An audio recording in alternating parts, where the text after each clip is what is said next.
Army hockey coach Ryan Riley. A tough home opener for you, Coach. 6-3 win by Bentley. Doesn't flow of the game. It was 1-1, and then and Bentley had a very strong second period. Yeah, I really liked our first period, especially our first 10 minutes. Like, I thought we were flying.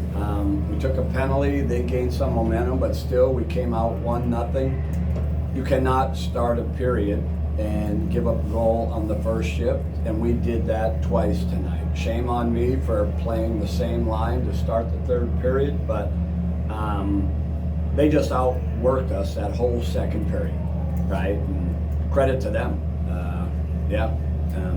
I felt we're down 4-1, young team.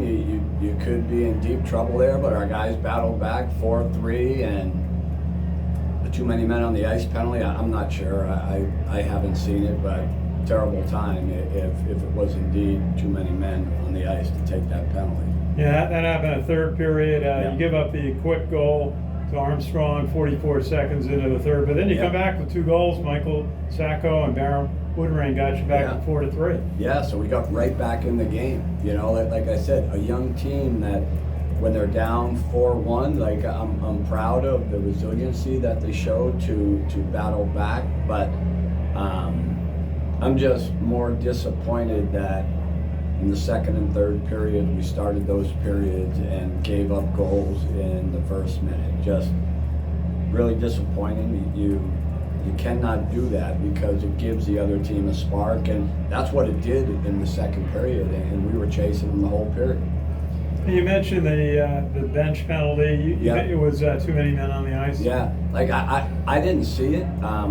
Somebody said one of the D jumped on, but then he jumped right back off. So, like, if it hits one of our guys, then they call that. I don't know if it did hit one of our guys. So, like I said, if it was indeed too many men by us, just a bad time. I think we turned a puck over that put us in a tough spot there. But we turned pucks over all night in the neutral zone. And then Ivy scored for Bentley right after a shot from on the power play, and then they had an empty net goal to ice it. How did you feel your goaltender, even Sarah played? You know, I thought Ev had to make some saves. I'm just looking at it here. He only ended up with 20 saves, 26 shots.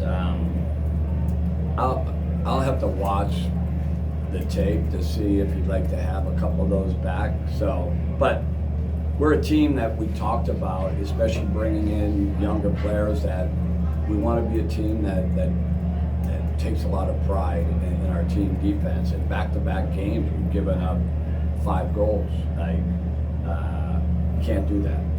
And how do you approach? You play again on Saturday afternoon. How do you approach that game?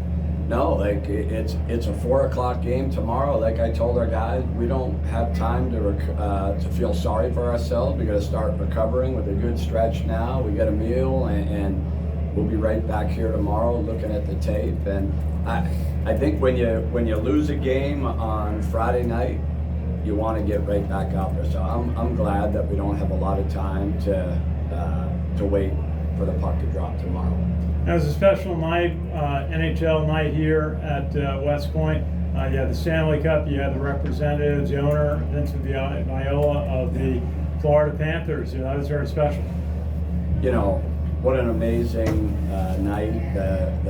Obviously the Stanley Cup won last year by the Panthers, and to have their whole team here, but in particular Mr. Viola and the other West Point graduates that are on his team, one of them being Bryce Hallwig, who is one of the best captains that we've had come through here. And I mean, to see the Stanley Cup out on the ice at Tate Rink was a pretty cool thing. So I'm just disappointed that we couldn't have made it more of a special night by figuring out a way to come up with a W.